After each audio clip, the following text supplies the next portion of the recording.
నేను డబ్బులు చెల్లించిన ఒక కాన్సర్ట్ టికెట్ను నా చెల్లెలు నన్ను అడగకుండానే వేరే వారికి ఇచ్చేసింది. ఆమెకు ఇష్టమైన బ్యాండ్ షోకి టికెట్లు కొని ఆమెను సర్ప్రైజ్ చేయాలని నేను నా సొంత డబ్బును దాచుకున్నాను. కానీ ప్లాన్స్ ఖరారు చేసుకోవడానికి వెళ్ళినప్పుడు ఆమె స్నేహితురాలు మిస్సీ నుండి నాకు ఒక మెసేజ్ వచ్చింది. మిస్సీ ఎలాంటి వ్యక్తి అంటే అందరూ తనకే డ్రింక్స్ కొనివ్వాలని కోరుకుంటుంది మరియు ప్రతి ఈవెంట్ను తన చుట్టూనే తిరిగేలా చేస్తుంది. నా చెల్లెలు ఇప్పటికే తన టికెట్ను తనకు ఇచ్చిందని ఆమె నాకు చెప్పింది.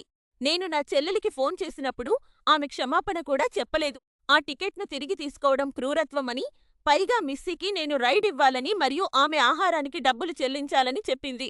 ఆ ప్రయాణం వేరే రాష్ట్రానికి నేను అసహ్యించుకునే వ్యక్తిని కూడా వెంట తీసుకెళ్లాలంటే నాకు మరో $150 ఖర్చవుతుంది.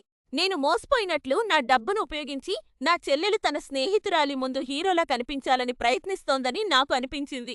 అందుకే దీనిని నా పద్ధతిలో పరిష్కరించాలని నిర్ణయించుకున్నాను. నేను టికెట్లను తిరిగి ఇచ్చేసి, ఆ డబ్బుతో నాకు మరియు నా బాయ్‌ఫ్రెండ్‌కు లోకల్ సీట్లు కొనుక్కున్నాను. ఏం జరిగిందని నా చెల్లెలు అడిగినప్పుడు ప్లాన్స్ మారిపోయాయని మరియు టికెట్లు లేవని చెప్పాను.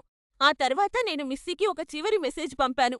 టికెట్లు అమ్ముడయ్యాయని, నాకు నిజానికి ఆమె అంటే ఇష్టం లేదని మరియు ఇకపై నన్ను ఎప్పుడూ సంప్రదించవద్దని చెప్పాను. నా చెల్లెలు కన్నీళ్లు పెట్టుకుంది. ప్రస్తుతం క్రిస్మస్ వరకు మేము మాట్లాడుకోవడం మానేశాం. నాకు అస్సలు బాధగా లేదు. నా చెల్లెలి నకిలీ ఉదారత కోసం నేను బ్యాంకులా పనిచేయడం ఇక చాలు.